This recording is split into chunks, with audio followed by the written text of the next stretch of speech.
Hello everyone. हम आज शुरू करने वाले हैं पहला चैप्टर केमिस्ट्री का, जिसका नाम है some basic concept. Some basic concept. Okay, तो ये जो टॉपिक है सम बेसिक कॉन्सेप्ट, इसके बारे में हम जानते हैं।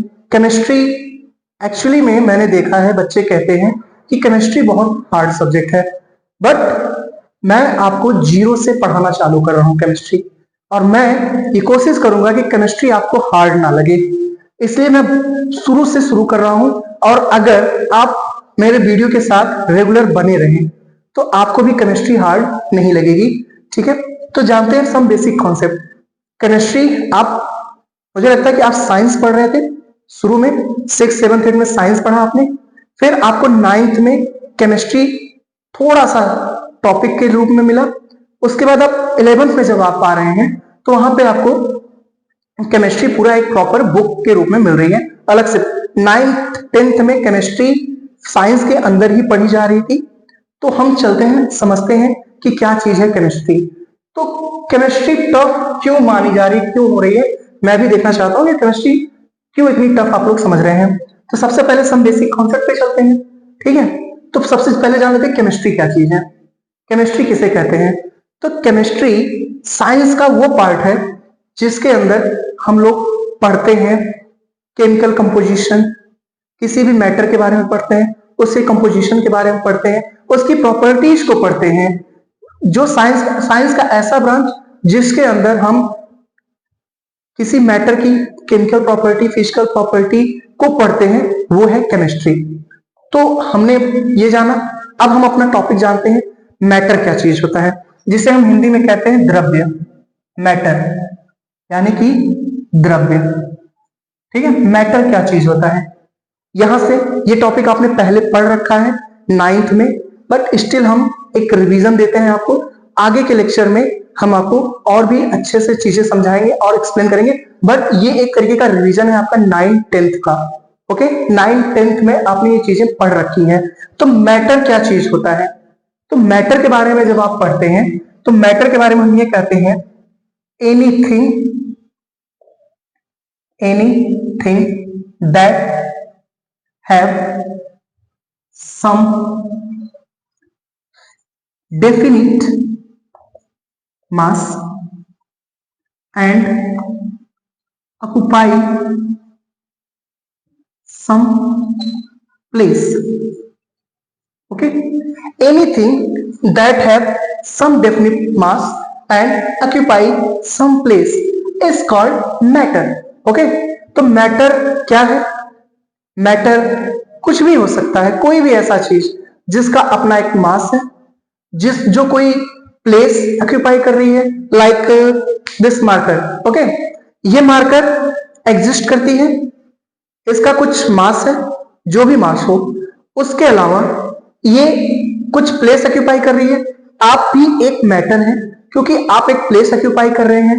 इवन दो कोई भी एक छोटी चीज, आप अगर छोटे से ग्रेन को लेते हैं, छोटा सा ग्रेन लेते हैं, वो भी क्या करता है, प्लेस ऑक्यूपाई करता है। मटर के दाने को ले लीजिए, मटर का दाना भी क्या करता है, एक प्लेस ऑक्यूपाई कर रहा है, तो वो भी एक मैटर है।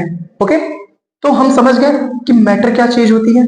Matter anything that occupy some place and that have some mass, जिसके पास कुछ मास होगा, कुछ द्रव्यमान होगा, कुछ भार होगा, और जो कोई प्लेस लेगा। हम सभी एक मैटर हैं, आप भी मैटर हैं, ये बोर्ड भी एक मैटर है, ये मार्कर भी एक मैटर है, जितनी भी चीजें हैं आसपास में जो हमें दिख रही हैं वो सभी मैटर है। अगर आप उसके बारे में स्टडी कर रहे हैं, जो प्लेस ले रही है, ठीक है, वो सभी क्या है, एक मैटर है। अब आगे चलते हैं, स्टेट्स ऑफ मैटर। हम जानते हैं मैटर के स्टेट्स के बारे में।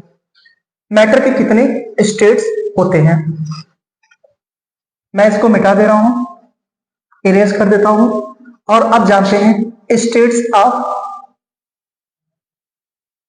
मैटर। नॉर्मली आपने पढ़ा होगा मैटर के 3 स्टेट्स होते हैं, सॉलिड, लिक्विड एंड गैस। यानी कि इसको हम लोग लिखते हैं ठोस, द्रव और gas. Solid, liquid and gas. Matter के 3 स्टेट्स होते हैं। ओके, आगे 2 स्टेट्स के बारे में और पढ़ा जाता है, जिसमें एक आता है हिग्स बोसॉन स्टेट, और जो दूसरा स्टेट होता है उसको हम बोलते हैं प्लाज्मा स्टेट। इस तरह से मैटर के 5 स्टेट होते हैं, बट हमें 3 के बारे में ही जानकारी है, ज्यादा प्लाज्मा के बारे में हमें बहुत जानकारी नहीं है। बट मैं आपको एक चीज बता देता हूं, हमारा जो यूनिवर्स है, यूनिवर्स का 70% पार्ट्स वो प्लाज्मा स्टेट में है। ओके, तो हमने जान लिया सॉलिड, लिक्विड और गैस। अब हम इनके बारे में जानते हैं, एक एक चीज आप पहले से भी पढ़ रखे हैं। सॉलिड क्या होता है, लिक्विड क्या होता है, गैस क्या होता है, बस एक रिवीजन करते हैं हम सॉलिड के बारे में, लिक्विड के बारे में और गैस के बारे में। तो हमारा पहला टॉपिक है सॉलिड, जिसे हम कहते हैं हिंदी में ठोस। सॉलिड या जिसे हम हिंदी में कहते हैं ठोस। तो सॉलिड क्या होता है? सॉलिड जिसका एक डेफिनिट शेप हो और क्या हो, एक फिक्स वॉल्यूम हो।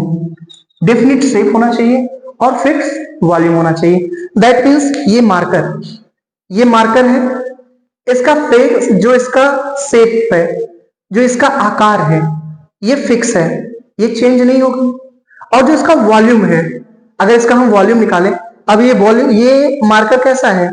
ये मार्कर है सिलिंड्रिकल। अगर मुझे इसका वॉल्यूम निकालना हुआ तो इसका जो फॉर्मूला होगा वो क्या होगा? पाई आर स्क्वायर एच। ठीक है, अगर इसका मैं वॉल्यूम निकालूंगा, एक सिलिंड्रिकल शेप है, इसकी हाइट होगी कुछ, इसकी कुछ रेडियस होगी, यहां से हम इसका रेडियस निकाल लेंगे, तो पाई आर स्क्वायर एच। ओके, तो फिक्स वॉल्यूम है, ठीक है, और डेफिनिट शेप है, तो क्या हो गया? सॉलिड। इसके अलावा कुछ और नॉलेज जान लेते हैं इसके बारे में। डेफिनिट शेप, फिक्स वॉल्यूम के बाद जो इंटर मॉलिक्यूलर डिस्टेंस, जो इंटर मॉलिक्यूलर डिस्टेंस होगी इसके मॉलिक्यूल्स के बीच में। अब इंटर मॉलिक्यूलर डिस्टेंस क्या होती है? जो सॉलिड होता है वो बहुत से मॉलिक्यूल से मिलकर बना हुआ है, इस तरह से मान लीजिए।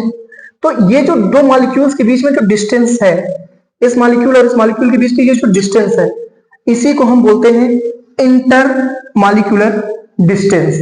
ओके, तो 2 मॉलिक्यूल्स के बीच की जो डिस्टेंस होगी उसको हम कहते हैं इंटर मॉलिक्यूलर डिस्टेंस।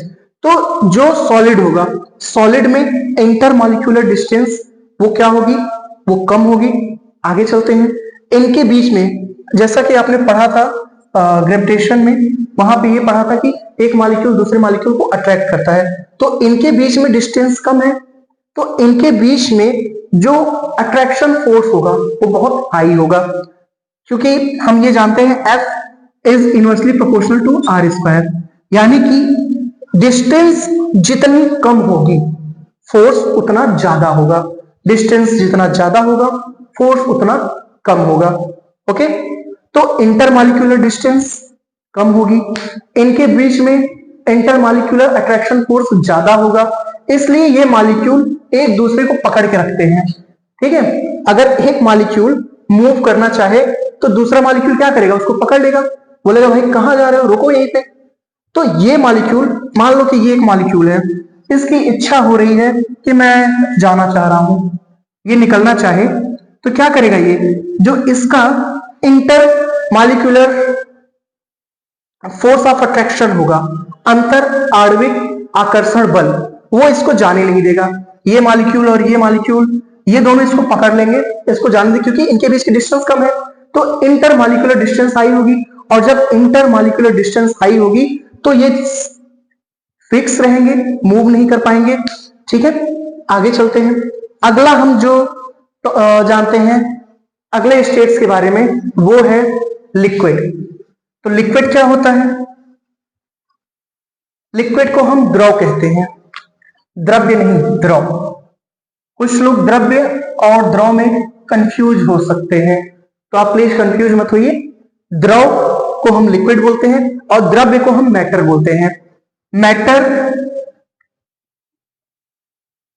मैटर के बारे में मैंने पढ़ाया, ये स्टेट्स ऑफ मैटर है। लिक्विड, ये जो द्रव्य है, हिंदी में हो सकता है कंफ्यूज हो जाए, द्रव्य और द्रव, देखिए दोनों में अंतर है, ठीक है।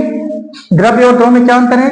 जितने भी द्रव हैं वो द्रव्य का पार्ट है, ठीक है, लेकिन सारे द्रव्य द्रव नहीं हो सकते। जो सारे द्रव्य होंगे, यानी कि जितने सारे मैटर हैं, जितने मैटर हैं वो लिक्विड नहीं हो सकते, बट जितने लिक्विड हैं वो सभी क्या है?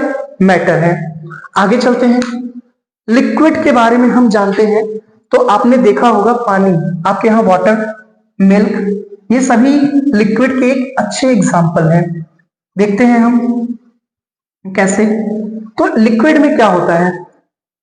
लिक्विड का जो शेप होता है, लिक्विड का जो शेप होता है वो फिक्स नहीं होता है, ठीक है। आपने उसको जिस पॉट में रखा, जिस बर्तन में रखा, आपने बॉटल में रखा तो बॉटल का शेप का हो गया। अगर आपने उसे किसी कुकर में रख दिया या किसी और ग्लास में रखा तो ग्लास के शेप का हो गया, उसने ग्लास का शेप पा लिया। और जो लिक्विड्स होती हैं इनके अंदर फ्लो करने की टेंडेंसी पाई जाती है, इसलिए इनको हम फ्लूइड भी कहते हैं।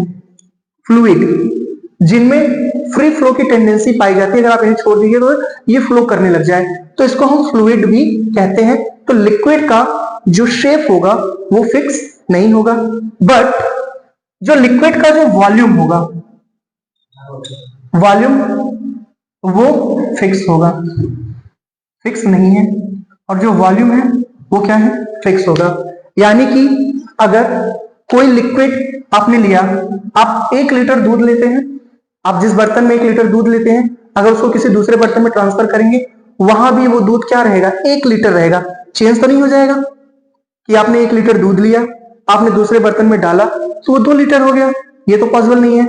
आपने एक ऐसा बर्तन ले लिया, आप कहेंगे अरे सर ये बर्तन था, इसमें जो दूध था वो तो 1 लीटर था, और फिर आपने ये वाला बर्तन ले लिया, अब यहाँ पे दूध यहां तक आ रहा है, तो कहे अरे सर इसमें तो दूध ज्यादा है। दूध ज्यादा भले है भाई, बट वॉल्यूम तो फिक्स है ना। यहां भी दूध 1 लीटर होगा और यहां भी दूध 1 लीटर होगा, तो वॉल्यूम नहीं चेंज हो रहा है। ओके, तो यहां पे ये आप समझ गए, इनका जो वॉल्यूम है वो फिक्स होता है। आप चाहे जिस बर्तन में रखिए, 1 लीटर अगर वाटर आपने लिया है तो वो 1 लीटर ही रहेगा, वो कम या ज्यादा नहीं होगा। आगे चलते हैं, गैस के बारे में पढ़ते हैं। तो गैस क्या होता है? लिक्विड हमने जान लिया, अब गैस के बारे में जानते हैं। तो जो गैसेस होती हैं, ठीक है, गैसेस, अच्छा हाँ ये चीज हम भूल गए, जो लिक्विड के मॉलिक्यूल्स के बीच में इंटर मॉलिक्यूलर डिस्टेंस, यानी अंतर आणविक दूरी, इंटर मॉलिक्यूलर डिस्टेंस जो होगी वो क्या होगी? वो सॉलिड से ज्यादा होगी।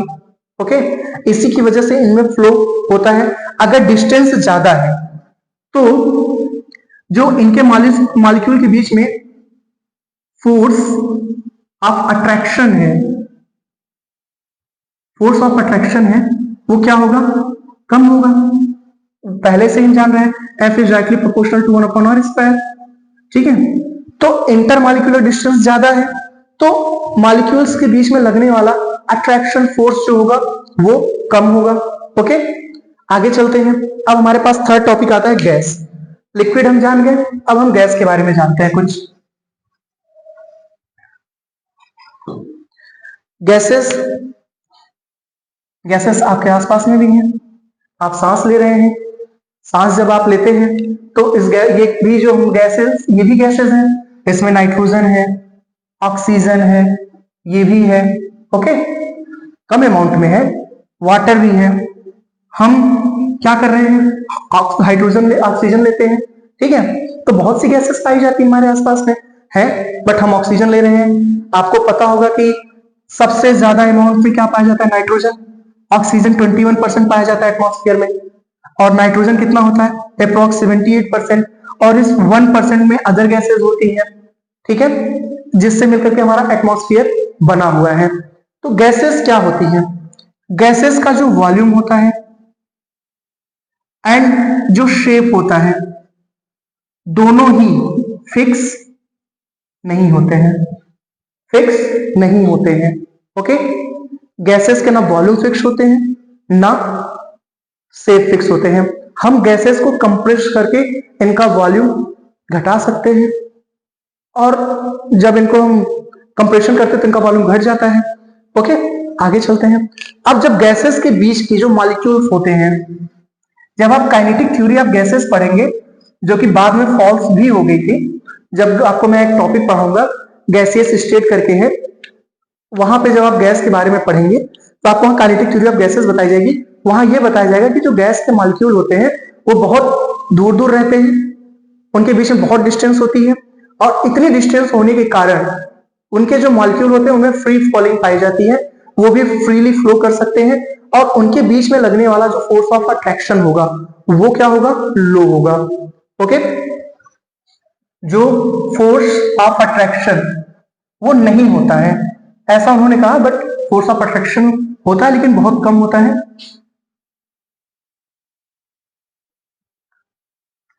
फोर्स ऑफ अट्रैक्शन बहुत कम होता है, नेग्लिजिबल होता है, और जो मॉलिक्यूल में फ्री फ्लोइंग पाई जाती है, इंटरमॉलिक्यूलर डिस्टेंस बहुत ज्यादा होंगे, ठीक है। तो हमने सॉलिड के बारे में पढ़ा, लिक्विड के बारे में पढ़ा, और गैसेस के बारे में पढ़ा। अगर हम इनके शेप को कंपेयर करें तो इनके मॉलिक्यूल कैसे रहते होंगे। अगर ये सॉलिड है तो सॉलिड के मॉलिक्यूल इस तरह से होंगे,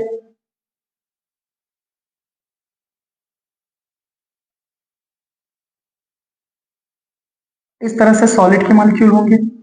जो गैस के मॉलिक्यूल होंगे उनकी इंटरमॉलिक्यूलर डिस्टेंस थोड़ी ज्यादा होगी सॉलिड के मॉलिक्यूल में,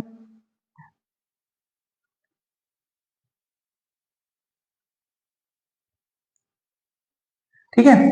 ये हमारा सॉलिड है, ये हमारा लिक्विड है।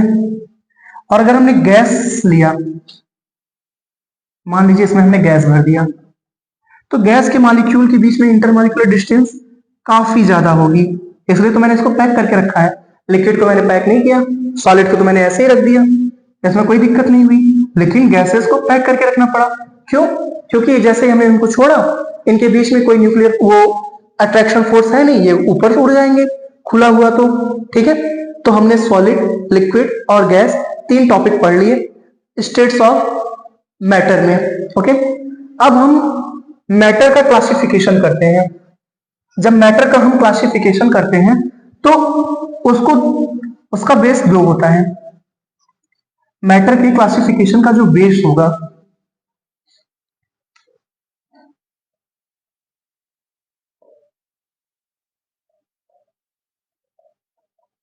Classification of matter. मैटर का क्लासिफिकेशन हम फिजिकल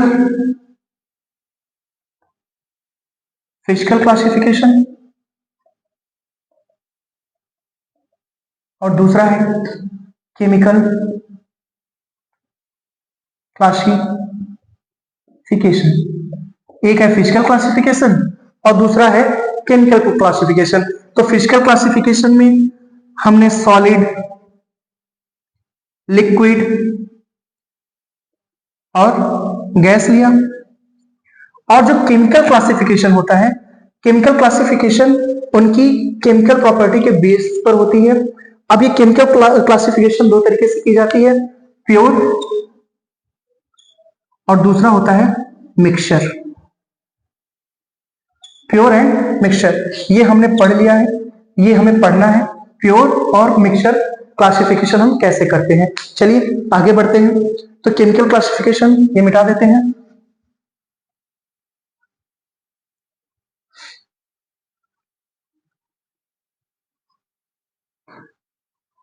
तो ये प्योर फॉर्म में क्या होता है?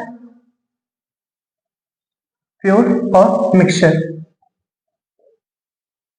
तो सबसे पहले मिक्सचर को जान लेते हैं। प्योर फॉर्म में क्या आता है? एलिमेंट होते हैं और दूसरा होता है कंपाउंड। Element and compound. और मिक्सचर हमारे दो तरीके से होते हैं, होमोजीनियस